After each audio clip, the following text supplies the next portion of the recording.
Bartholomewtown. Coming up this weekend, it's Newport Folk. And look, even if you're somebody who really has no connection to the music scene or going to live events even, it's important to understand just this is one of the major, in fact, it's a premier event along with Newport Jazz, just waving the flag of Rhode Island in general. And it's easy to sit back and say, if you're somebody who's totally disinterested in this stuff, well, there's all of a sudden going to be all this traffic or whatever. There's always going to be detractors for everything. But the reality is that you're talking about, at least in the last economic impact study that I saw, $60 million plus injected into the local economy during the next couple of weekends as Newport Folk and Newport Jazz play out. So I like to establish that. Again, we're obviously speaking to a broad audience here, not just people who are music fans, but just remember how an event like this, with all of its legacy elements, and in the context of the standing that this event has on a global basis within the music and entertainment industry, it's also a major piece and an example of a success story for the Ocean State in terms of something that is economically generative and culturally generative. And that latter piece is something that's always been interesting to me. Look, I have a relationship with this festival that is varied and really begins for me in my childhood. I was lucky enough that I got to go to it in the 90s and certainly start going on my own in the early 2000s and built a relationship where, it just was an important and fundamental weekend from the standpoint of the summer, but also from the standpoint of me as an artist, gathering information and getting to see, of course, many of the headliners or artists, not even necessarily headliners, but people that I was a fan of, but you get a chance to discover a lot of new music. And something I've noticed since I moved back from Brooklyn to Rhode Island in 2016 and moved to Newport at first, I was there for several years. And one of the big drivers for coming back to Rhode Island was Newport Folk. My band Silverteeth, we were just so psyched about not only the folk festival, but also the community in Newport artistically, musically, and just generally that was resonating at a really high level. And again, this is coming from me being in the thick of the Brooklyn indie scene and then coming back to Rhode Island and being like, wow, there's an audience for my music and for so many other original artist music in Newport, Rhode Island. And it had a real element of magic, no doubt tied to the folk festival. And the argument I'd make also on a cultural level from that standpoint is, look, I've seen more people and talked to more people in Newport and have found more of a response, I'll say an above average response from the general public to my own music. And I think that comes in large part from the Newport Folk and Jazz Festivals. Look, you've got people, and again, I understand the event has shifted from something that the average person goes to and they get a Dells and they sit in their lawn chair and it's just sort of another event to check off, to a really almost nearly impossible ticket to get, and something that is, you might call niche, you might call targeted. But look, a lot of the general population of Newport and Rhode Island as a whole do end up going to the fort for a day or for the whole weekend or for all 3 days of folk and all 3 days of jazz. And that has led to a scenario that I've noticed where the musical IQ of this region, of this community, is much higher than many, many, many other places. And I think that just comes down to exposure. Some people who may, in an ordinary context, be, if you ask them, hey, what's your favorite band? They might give you, a pop country or a pop act. All of a sudden, now people might be like, yeah, MJ Lenderman or something like that. Or, even Nathaniel Ratcliffe, somebody like that they saw at the folk festival. They may not be the kind of person that spends a ton of time sifting through Spotify or Bandcamp or YouTube or going to indie shows or anything like that. They just live their normal lives. They, watch the Red Sox. They do their thing. They love New England. They love their home, whatever it is. And then in tandem with that is an appreciation for original music, oftentimes of the indie variety, that is a direct result of their exposure to this at the Newport Folk or Newport Jazz Festival. So there's a real economic benefit to this, and there's a real cultural elevation that happens from this event. All right. So establishing that first. Now, if you were lucky enough to get tickets, or if you're going down this weekend, I'll be there. Come say hello. If it's always great, I have to be honest, it's always great to see people and have conversations about whatever, the podcast, music, whatever it is. It's great to meet you out there, and it's great to see friends and listeners on the grounds of the fort. If this is your first time going, you should know that it is, I am obsessed over looking at the weather, but it can be really, really hot. Now, there's water stations all throughout the grounds at Fort Adams. So if you bring a water bottle, you can refill it. That's one thing to think about. But there's a lot of mechanics as well.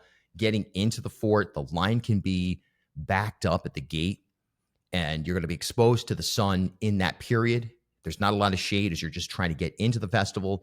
So it's a really good idea to plan ahead in terms of don't turn up thinking that you're going to be under some kind of shade tent for the first 30, 45, 60, maybe more minutes as you're trying to get into the fort. Because I know for sure a lot of people, and I've even had to get into that line and experience the fan experience, if you will, in different ways over the years. And it's important to be prepared for that. I don't think that's talked about enough. You don't want to get into the event already sunburnt or sunstroke potential or dehydration. So getting down there and being prepared to be out in the sun for a reasonable amount of time. It's not crazy. There have been years where it's been worse than others, but by and large, they've figured out sort of a decent system to get people into the facility. So that's something to consider. And also, if you can ride your bike, I highly recommend it. Number one, getting out of the event when it's over. You can imagine if you're familiar with Newport, if you're familiar with Fort Adams, you really have nowhere to go unless you've got a hovercraft. You're going to be in traffic if you stay till the end, even if you don't stay till the end, and trying to get into the fort. You've got a literal one-lane road turning in with 10,000 people trying to get into Fort Adams. So Bike Newport, Barry Freeman and her team, they do an amazing job. And you can ride your bike down there and park it for free. And there's other ways to get in as well. There's the ferry services and so on and so forth. But just something to consider. These are things that just over the years I've thought, geez, that should be hyped up a lot more from a practical standpoint, both the bike part and, hey, be prepared. You're going to be in line, and that line is out in the sun, right on the water. That can diminish or enhance the experience based on how you kind of prepare for it. So that's sort of the back end stuff right there. It's clearly, once you're inside the event, if you've been to any other music festivals around the country, I don't care what it is, Bonnaroo, Austin City Limits, Boston Calling, Governor's Ball, Coachella, internationally, Glastonbury, whatever. We could go on and on. I give you a list of 1,000 of them, or even smaller scale stuff, right? Because a lot of people, I think their music festival exposure might be like PVD Fest or something like that, which is awesome. It's not a negative thing. It's just once you go into the fort, what I compare it to as somebody who, has look, I couldn't even tell you what the Red Sox, are they having a good season or not? I'm not following it like I was when I was a little kid. But as a sports person, to a certain extent, I as somebody who's attended and covered and performed at a zillion festivals, I always think of Newport as like the Masters or Wimbledon, right? So using that golf analogy, you've got the major festivals and you've got the major golf events, the US Open, the British Open, the Players PGA Championship. But the Masters, it's always that like special, you've got even if you're watching on TV, they got that piano music. And obviously there's controversy around the Masters. This may not even be the best example that just popped into my head, but it is in the sense that it's way smaller than the Austin City Limits or the Governor's Ball or anything like that. There's a history there. There's a reverence there. Okay. And there's a magic there. And you feel it. You feel it when you're inside. You feel it between people who love this event. There are people who this is their thing, man. They got tattoos. They got merch. Their house is decorated with Newport folk memorabilia. And that energy is I don't want to say it's contagious, but it's present. It's ever present. And more than anything, the way that artists, even major artists, someone like Beck, or on and on it goes, their reverence for the event itself is completely obvious. And it is absolutely awesome. And to think that here in Rhode Island, and we spend so much time, whether it's here on Bartholomewtown or on PBS or on the radio or whatever, we spend so much time moaning and groaning, trying to be more solutions oriented than anything, right? But nonetheless, people moan and groan, oh, this state, you hear it all the time, oh, the bridge, this, that, the other, economic development, the schools, whatever. Here's an example of something that is decidedly Rhode Island. I know the Jazz Festival anyway, moved to New York in the 70s, but it's decidedly Rhode Island in its history. And it's decidedly Rhode Island in its present state.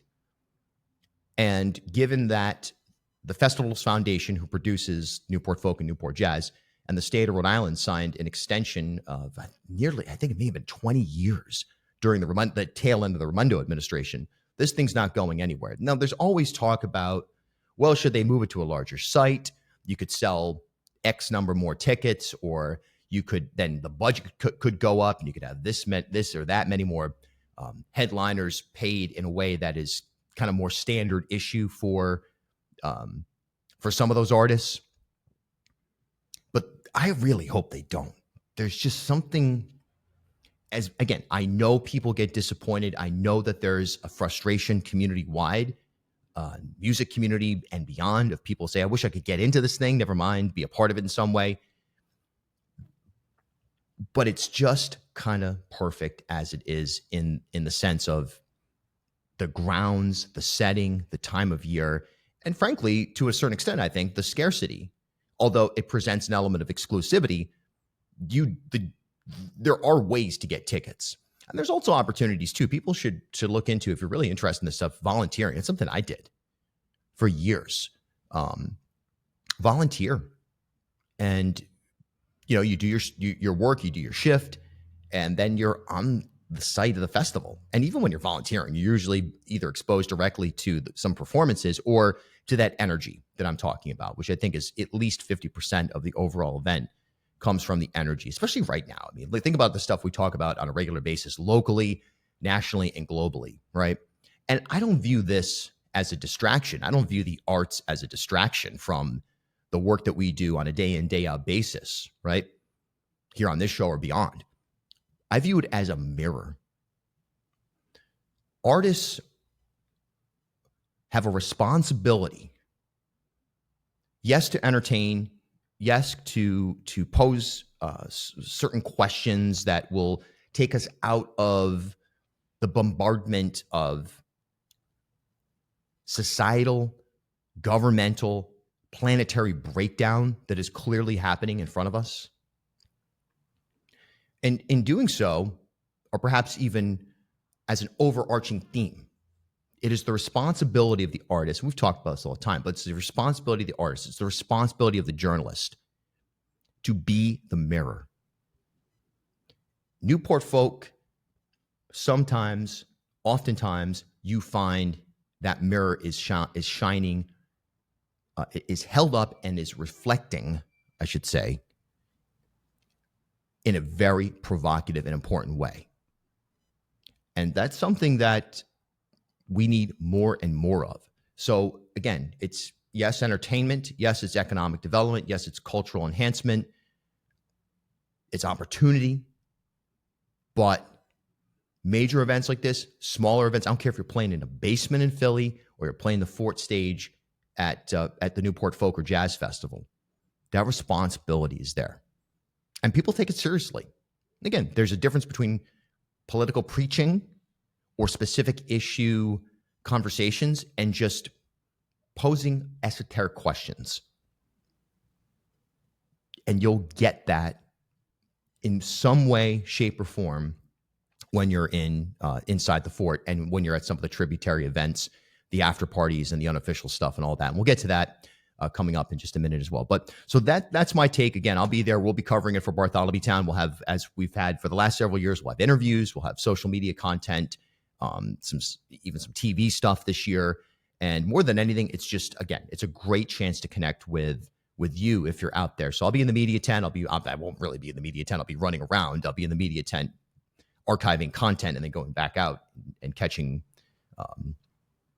performances.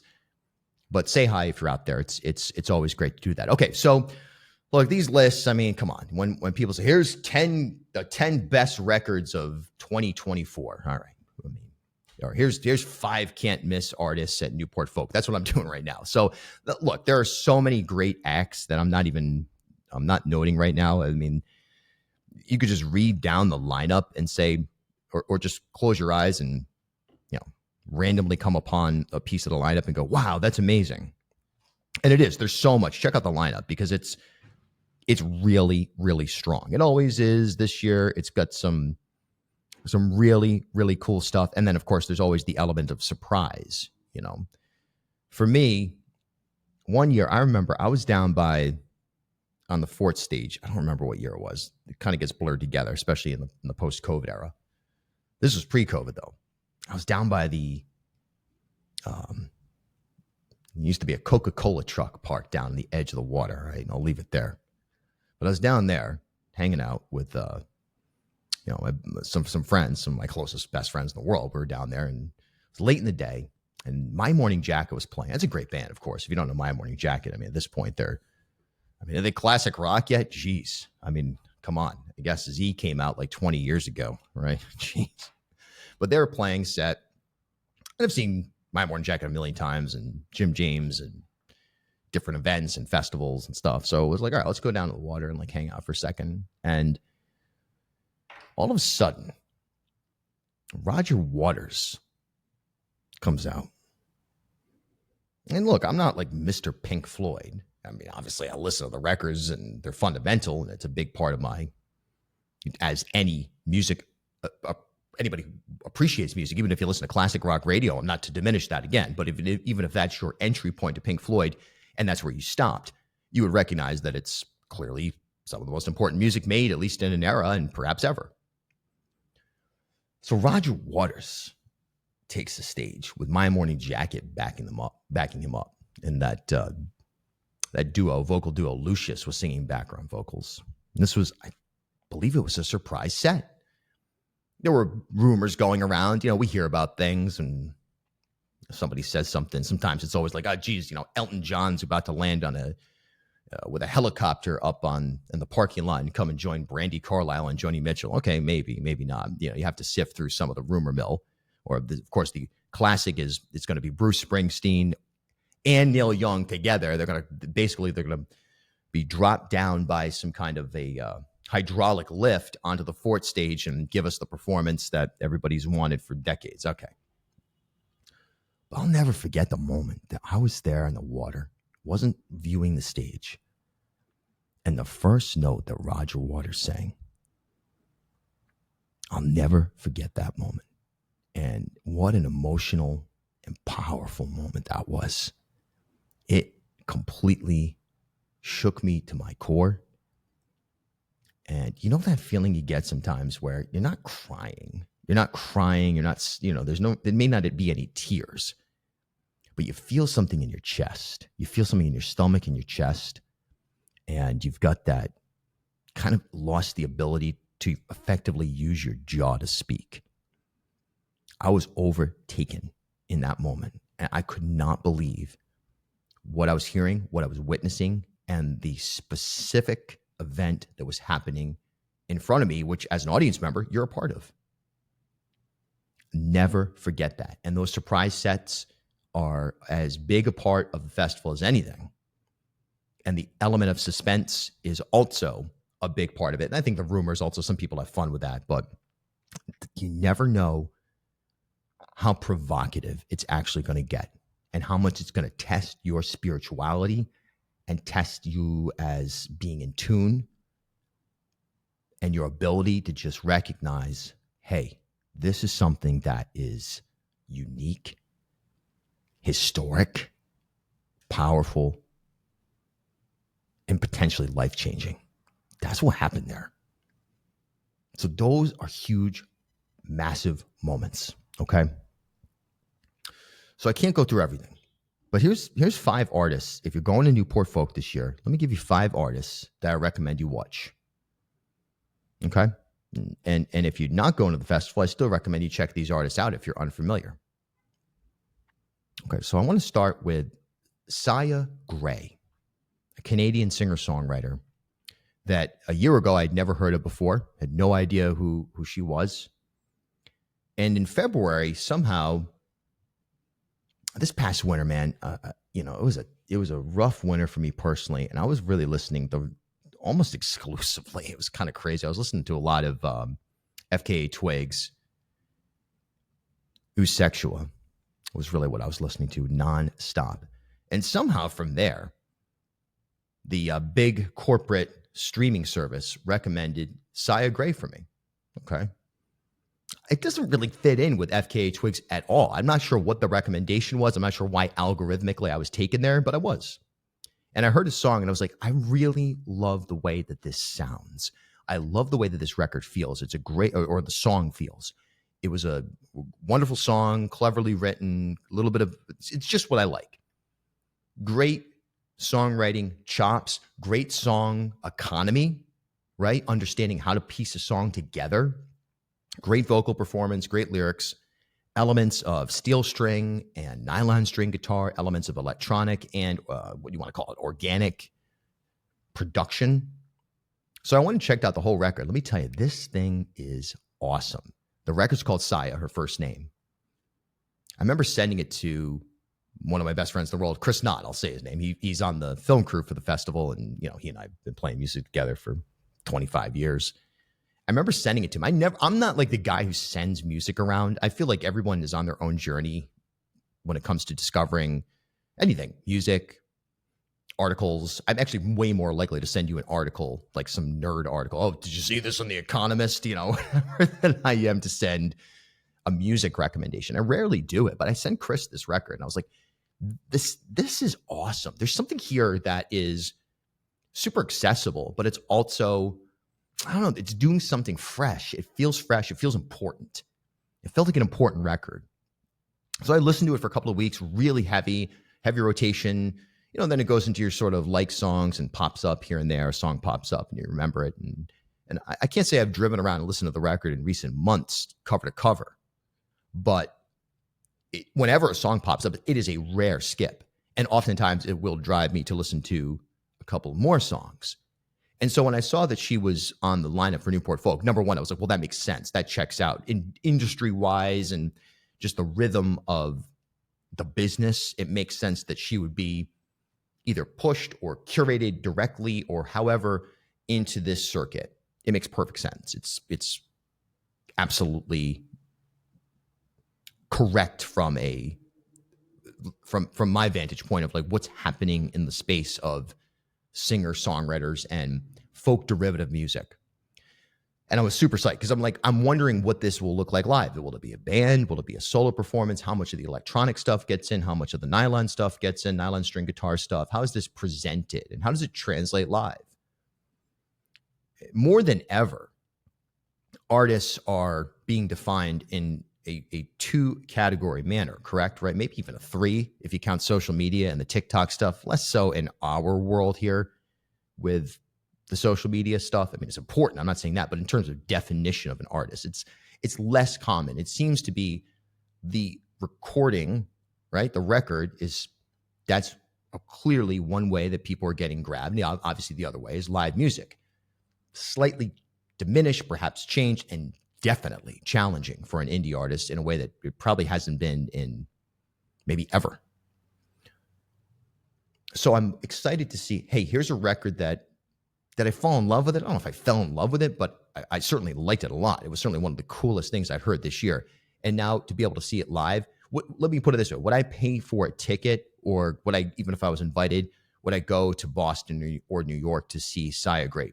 I'm not sure I definitely would do it. I might, I may not, but here it is, served up, boom, Fort Adams State Park, Newport, Rhode Island, backyard, essentially.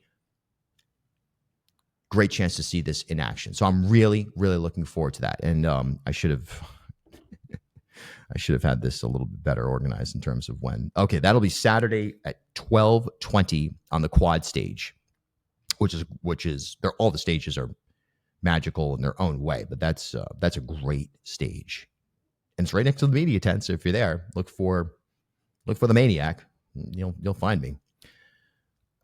Another act that I think deserves attention, Sunday 11:35 on the Fort stage, and that's Nova One. So the folk festival has begun a presentation, if you will, of Rhode Island connected artists, we'll say. It's not necessarily artists who are from Rhode Island, born and bred in Rhode Island, moved to Rhode Island, operate out of Providence or something like that. It's Rhode Island and Rhode Island adjacent. Give you, Dan Blakesley played a couple of years ago. It was an amazing moment in time. I've known Dan. I've played shows with Dan all over the place. We're friends, and he's a fixture of the folk festival as a busker and just a character out and about. And so to see him get that opportunity to go on that big stage and deliver an amazing set, it absolutely brought me to tears. And he was living in Providence for a while. So, but he now lives in Maine. He's not from Rhode Island. So it's a Rhode Island adjacent thing.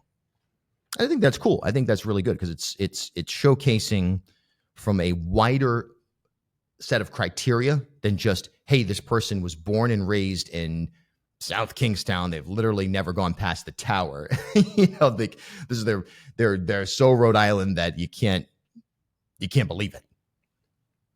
But Nova One, a band that has been included in this homegrown opening set section of the folk festival. Super, super glad to see them up there. They've played the folk fest in different ways before, on the bike stage, some of the smaller stages inside the museum stage, or that was, the main artist of Nova One, the singer-songwriter Roz Raskin, and their previous band, the Rice Cakes, played inside the museum stage in the past. But look, Nova One, I've known Roz Raskin for well over a decade. One of the great mentors to a lot of the younger generation out there. I know a lot of people that look up to Roz because they've done it. They've successfully done the indie thing. Not going to get rich off this, all right? And yet this is something that Roz and I were talking about. I was doing the weekly songwriter workshop up at Brown University, and Roz came in back in the fall, and we were talking about this. Isn't it just crazy that, we're not old, but that we're not 21 either, and we've sustained this. And that's so true. You go out on tour, you play, again, the Basement in Philly, you got the venue in Brooklyn, a couple of miscellaneous things here and there. You come home to Providence, you play a big show. Now what? What you do is you keep writing, you keep creating, you keep developing, you keep getting inspired, you keep changing things up. You go back out and you do it again. And that's the journey, man. That's the life. And Nova One has really just found a really sweet lane musically to occupy. Great songs and great sounds. That has a lot to do with James, by the way, the baritone guitar player in the band, also a big, nice studio. And has a lot to do with Roz. So they do Rhode Island well because it's a unique, again, getting into that cultural elevation conversation. It's not challenging music. You're not going to have to sit there and tap out 7-8 time signatures or something. But you're going to be inspired, and it's going to be a beautiful sight to see them on that big stage. And again, that is Sunday morning at 11:35. Rhode Island's own, Providence's own Nova One. Don't miss it. You'll feel something. You'll feel a sense of pride if you're from Rhode Island. Even if you're not, take away the whole Rhode Island component. It doesn't matter. I think you can qualify this as a homegrown set, or you can just qualify it as this is a set that feels great for Newport folk, especially at the beginning of the day. Really great way to get into the zone on a Sunday. Super well placed and curated. I'm looking forward to it. And I'm proud of them. We've been playing shows together for a long time. And to see that evolution And I saw Nova One at the Columbus Theater about a year and a half ago. And I'll never forget that performance because, first of all, the theater was pretty full. And secondly, there was a moment where Roz played a solo song at the end of, or towards the end of the set, that was just beautiful. It was just like, okay, we're here, we're in the zone. The kaleidoscope of life is reflecting in exactly the right way. The sun is shining through the window panes. The stars are aligning. The moon looks, peak July. All the animals are in harmony. Everything just lined up for a second. And that's Roz Raskin, great Rhode Island artist. Don't miss it. Don't miss Nova One. All right, here we go. I don't think I've been more excited to see an artist on Newport Folk in a long time than I was when I saw that on Friday at 5:50 on the Quad stage, Yeah Yeah Yeahs are playing. Now, there's a lot of reasons why this excites me. Newport Folk has always had, well, not always, but in the contemporary context, from like 2008 on, the contemporary leadership and approach. There's been a big indie rock element there. You've got every Dinosaur Jr. or Sun Kill Moon or whatever. There's a long lineage of just straight up indie rock. But I think people sometimes forget just how important Yeah Yeah Yeahs are. I was playing a show, the McKibben Lofts in Brooklyn, which is where I lived. It's where I first moved to, and there was this mecca, and we had this like almost alternative community there of arts and ideas. Crazy shows. I would throw some other people. It was nuts, right? I mean, you had everybody from every college, not college, U.S., Europe, South America, Asia, whatever. It's like somebody told me it was a gathering of the freaks. And it was. I would also say it was a gathering of the stars. And I remember one time, Karen O, who, if you don't know, she's the singer of Yeah Yeah Yeahs, turned up at one of these events. Let me tell you something. Karen O exists, it's easy to say in the rock star lane, but that's not it. It's beyond that. It's a true star. It's a true artist.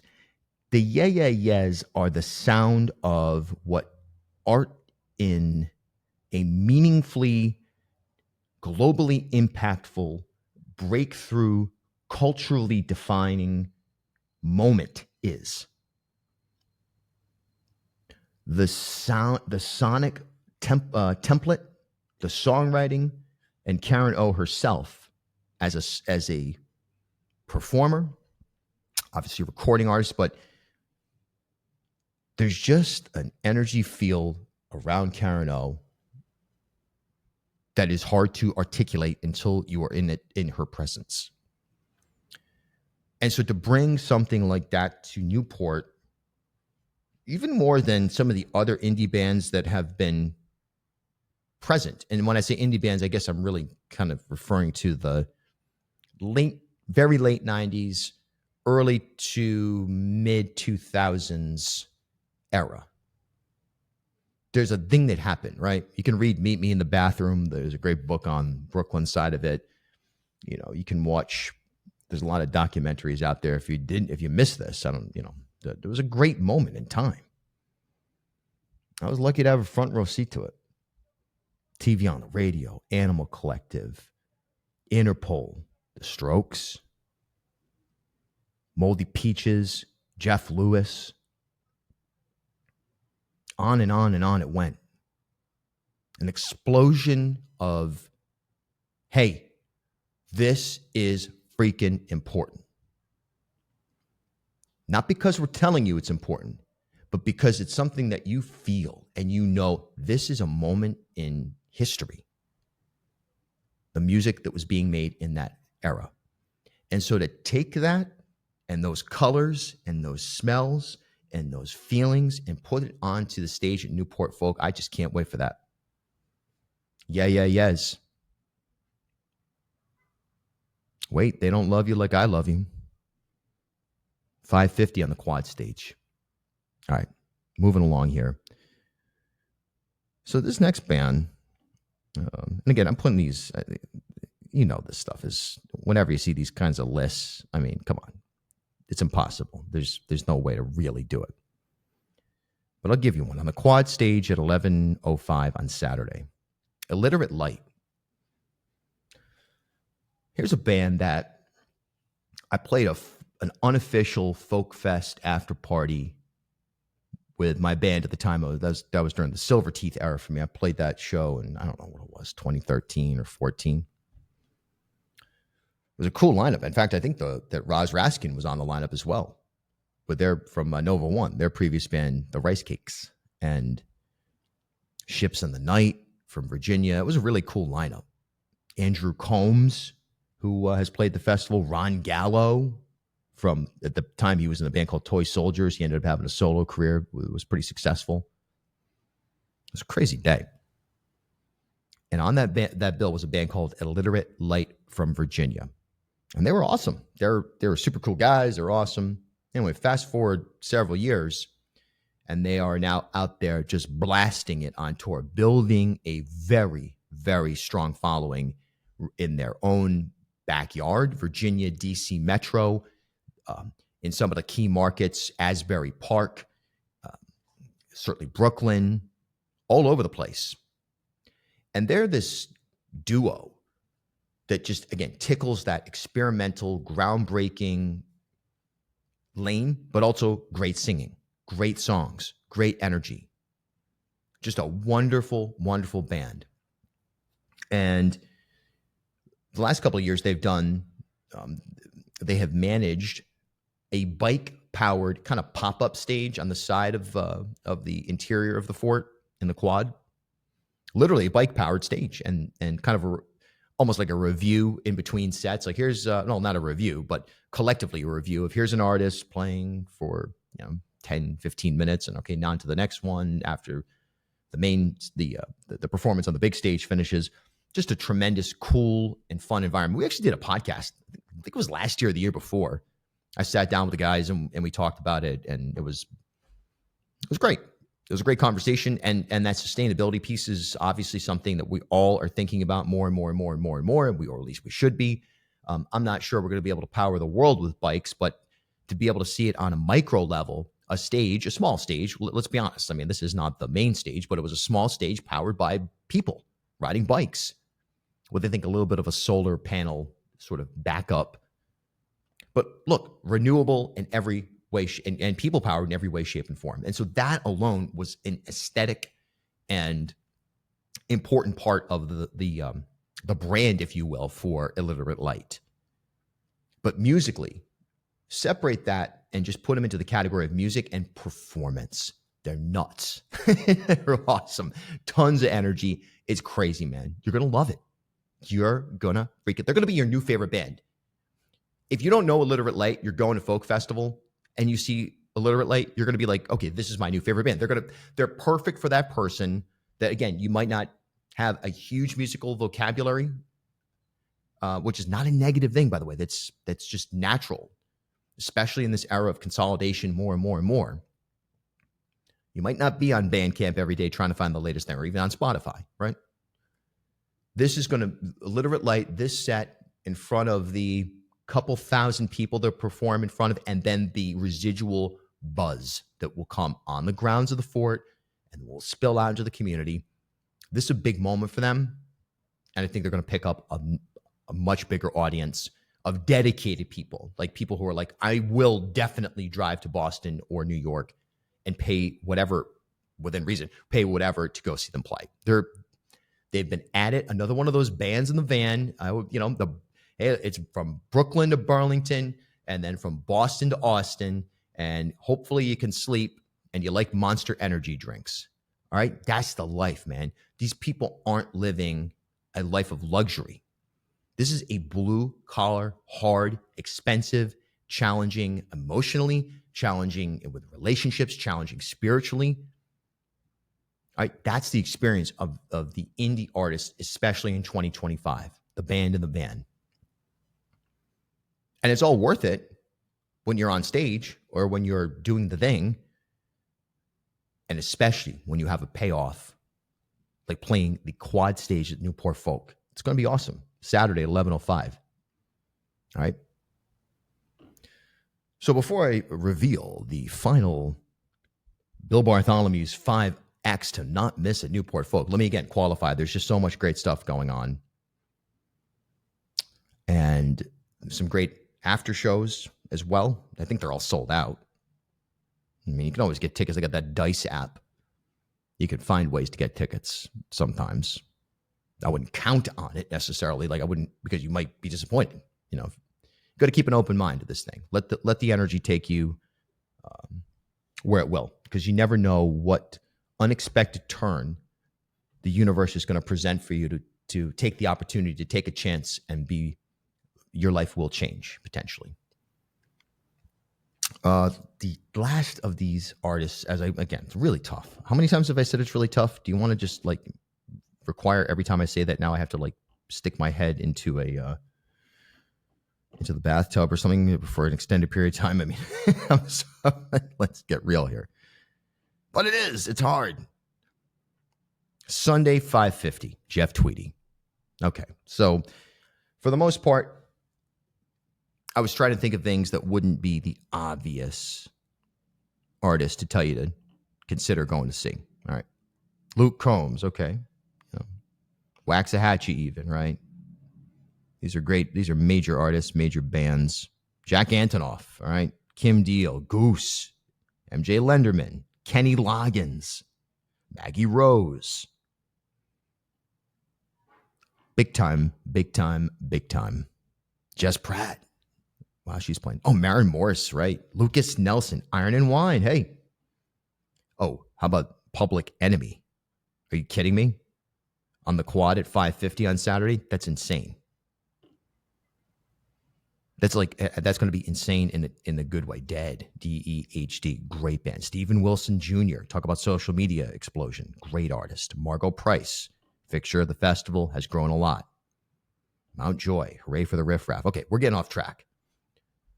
But I chose to talk about Jeff Tweedy as the artist that I would most recommend, even though it might be the most basic and obvious thing to say. That's a quad at 5:50. I think it's going to be a solo performance, solo Jeff Tweedy and his guitar, all right, which appeals to me because I'm in that zone right now as an artist. All right, Jeff Tweedy, if you don't know, he's the singer-songwriter in the band Wilco. And some of you randomly might know him from, well, that's not that random, but you might have encountered him through the band Uncle Tupelo with Jay Farrar of Sunvolt, Golden Smog, the super group from Minneapolis with Gary Loris of the Jayhawks and a bunch of others. But Jeff Tweedy is, without question, one of the most important artists ever for me. I was thinking about Wilco. And I was thinking about it in the context of my life. For sure, an influence on my artistic output, both in a writing sense, but also in a genre bending sense, in a, hey, we're going to do it our way, no matter if that means we've got to leave our label sense. There's just something unabashedly cool, but also unabashedly humorous, nerdy, and self-deprecating when it comes to Wilco and when it comes to Tweedy. You know, Jeff Tweedy and his songs, this is a crazy statistic for me personally, I realize this, has been with me. Those songs have been with me through every major relationship of my life, going back to my high school girlfriend. And although the catalog has expanded, the music remains as important and as introspective for myself and as essential as ever. Okay? It's been with me through so many periods of my life. High school, going to college, all the while writing songs, moving from kind of like my high school band into my first like real indie band. Then we moved to Brooklyn. Then I was there. Then the band broke up and I was there all alone trying to figure out what I'm going to do, starting to write songs, squatting, living in the lofts, the whole thing, doing DIY shows, all of that. The soundtrack in so many ways is the music, and was the music of Jeff Tweedy. It's tough to say who's the best songwriter of our generation. I don't know. Is Jeff Tweedy even my generation, your generation? Who cares, right? And who cares who the best songwriter is anyway? It's nonsense. For me, though, Jeff Tweedy is probably the most important songwriter of my generationally speaking. As if to say, like, well, Neil Young or Dylan or whatever, those guys are not inclusive in this. He's derivative of that thing, that school. Man, Jeff Tweedy. Whew. I mean, I've seen Jeff and Wilco a billion times, but it's been a while. I was thinking about that too. During like the heyday of Wilco, which to me would be like the A Ghost Is Born, Sky Blue Sky era, the introduction of Nels Cline and the six-piece band. And they really went from a club band to an arena band very quickly. Probably not quickly in their mind, but it would, with Yankee Hotel Foxtrot being such an important album culturally. It was the New York Times #2 album of the year. What did it finish behind? Sea Change by Beck. Yeah, how about that for a year? They're pioneers, man. They're up there raking the moon every single day. It's an aesthetic. It's a humor. It's a heartbreak. It's everything. And I haven't seen Jeff Tweedy perform in a long time. Definitely, I think pre-pandemic, right? Again, I've seen him a million times, and the band, by the way, they're nicest people. Nicest people. The whole anti-rock star thing is so important, right? Some of the behavior of some major stars, especially, I've known some people who have gone from playing on the trains to becoming some of the biggest artists in the country or the world right now. I've got a handful of people, and they're all just human beings still, still joking around. I don't know how they are with everybody, but they maintain that. But I'll tell you right now, the guys in Wilco, Nels Cline, man, he really helped me when I was getting a new guitar. I wanted to switch to a Jazz Master. I had a lot of questions about, and this is really inside, but about the pickup selector and all this weird stuff, tension. And so I went up to him. He was playing the solo set. Nels Cline, by the way, is the guitar player of Wilco, among many other things. But I went up to him after his set at the Jazz Festival, and I said, hey, if you get a second, can I get your email address? I have or a way to get in touch with you. I have a question. And he sat down with me for like 15 minutes talking. I was like, I am so sorry to approach you. It's not a normal, I would not normally do this, but I felt comfortable doing this in this context. And he was such a joy and gave me his email address and said, hey, think about this, think about that. This is a big decision, not only from the money standpoint, but it's going to shape your sonic template for a while. And that's the Wilco family. There's just something human about it. And it comes across in the music. It comes across in the people. It's not this garbage of too cool, and look, you get a lot of that in music in general. You get some of that at the Folk Fest. You get guys, it's 100 degrees out. And I'm not even talking about performers, but people walking around in dungarees and cowboy costumes and stuff. And, it's not always you're encountering like the most wholesome humans. Sometimes there's a lot of, there's enough of a vibe of like, geez, what are you doing? Not from Wilco. It reminds me a couple of years ago. It's been a while now. Edward Sharp and the Magnetic Zeros were playing. Old buddy of mine that I played music with in New York is the keyboard player of that band. And listeners may know that I've interviewed Alex Ebert, the singer of that band, a bunch of times. We've done some stuff and whatnot. But I'll never forget, after they played an amazing set on the quad stage, as they're getting off, my buddy saw me and he was like, yo, whatever. We hadn't seen each other in a while. got me back behind the stage, and we were hanging out and stuff. And then we went, all of us, and watched the Alabama Shakes perform. And as we're walking there were a couple of these, like, kind of too cool, rock star cowboy costume kind of guys. And they were just giving off the wrong vibe. And it was like, hey man, you know what? I'm so glad that, like, the most successful and the most meaningful and the most impactful of the artists, of the people here, are this fun, good humans that care, that aren't too cool for everybody else. And there's so much of that to offset any of the unpleasant nature of some of the characters that turn up. It's a minority, and the people who make the most impact are good humans. I think that's the lesson. It's a rambling way of saying that. Hey, you know what? Go see Jeff Tweedy, because people like that, not only are they telling amazing stories, singing amazing songs, giving you something to think about, shining the mirror, but they're from that block of, like, yeah, rock stars, sure, but good people, good humans, coming from the right side of the energy field. That matters. It does. It matters to me. It probably matters to you, and it should matter to all of us. We don't need more division, and even if that's on a micro level of just trying to be too cool. The self-deprecation piece of Tweety alone breaks down that wall.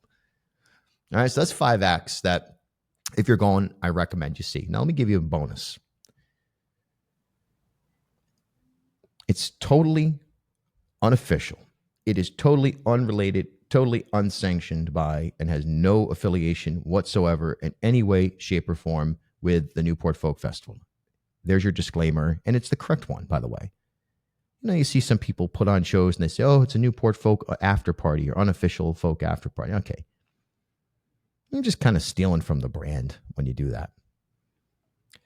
But for the past 10 years, I've also been a part of the underground, sometimes booking shows myself, sometimes performing, sometimes both, sometimes busking at the Fort or playing, getting a pop-up slot on one of the smaller stages, playing the open stage, the for Pete's sake thing. Some amazing memories have come for me from that. And sometimes those after shows that we put on the community level, they end up being people who, as I gave you some examples earlier, end up going and playing, getting curated to perform at the folk festival in a year or 2 or 3 or 5 later. This year is no different. Friday night, I'll be performing at our after party, if you will, our independent event. It's called Bliss. It's Friday and Saturday night in Newport. This year, it's a backyard location, smaller. We've done it at big locations with tickets and stuff, hundreds of people. This year, it'll be smaller. And it'll be free to get in. And I'll be performing a set. I think I'm on like 9:15. And I'm treating this, man, I'm treating this show, again, I've had an interesting year. And I'm treating this year and this performance as if it was the main stage of the Fort. I'm really, really excited to share with you the music that I've been working on, the set that I've been working on, and the space that I'm occupying right now on stage. So if you're interested in that, plus there's a billion other amazing Rhode Island artists playing both Friday and Saturday night, especially if you're in town already, but even if you're not, if you can't get tickets to the folk festival, but you still want to get some energy and feel that, because that energy does carry over. That's the natural, that is the thing that is, no matter what, from a branding standpoint, the energy does travel, and you feel the continuation of the energy at the Fort. And I'm telling you right now, you feel some of the energy from those unofficial after parties at the Fort. You do. But I want to invite you to join me on Friday night and Saturday night, both nights. I'm actually drumming on Saturday night with the band Fave. But I'll be doing my set. I'll be headlining the Bliss show. Backyard, outdoors, campfire, community, art, indie. It's happening. And I hope you join me. So send me an email, bill@ripodcast.com, or DM me on Instagram or something. And I'll give you the address. And it's free. And it's going to be a great time. Okay, everybody. Stay safe out there. Happy Folk Fest weekend. It's a massive, massive time. And thanks for being a part of the Bartholomewtown community. If you're not already, go ahead and follow us wherever you're listening right now. And we will talk to you soon. We've got a lot coming up on the broadcast, broadcast/podcast. Of course, we're both a podcast and radio show. And we've got a lot coming up for you in the next couple of weeks. Some really cool stuff. We're in that kind of, hey, let's take we've got Magaziner, and we've got some of the politicians, of course, doing our usual thing, but we're trying to do some other stuff too. Give you a little bit of a break, right? So thanks for tuning in. Thanks for trusting us, and I'll talk to you soon. Hope to see you at the fort. Come say hi.